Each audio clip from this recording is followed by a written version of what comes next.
আসছে আগামী 12ই ফেব্রুয়ারি জাতীয় পার্লামেন্ট নির্বাচন।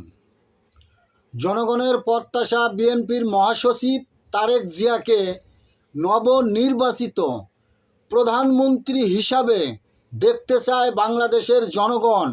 এ কথাটা জনগণের মুখে মুখে উঠে আসছে, পরিকল্পনা চলছে, জনগণের মুখে মুখে বলাবলি করছে ও বিভিন্ন মিডিয়াতে বলাবলি করছে।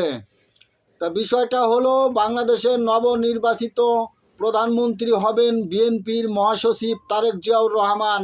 এটা জনগণের প্রত্যাশা। তাই আপনারা কি এতে একমত? তাই আমি বলছি কি, নবনির্বাচিত প্রধানমন্ত্রী হিসাবে তারেক জিয়াকে সবাই ভোট দিয়ে, ধানের শীষে ভোট দিয়ে জয়যুক্ত করে তাকে নবনির্বাচিত প্রধানমন্ত্রী হিসাবে দেখতে চাই। ধন্যবাদ সবাইকে। এটাই বাংলাদেশের জনগণের প্রত্যাশা, নবনির্বাচিত প্রধানমন্ত্রী হবেন তারেক জিয়া। ধন্যবাদ।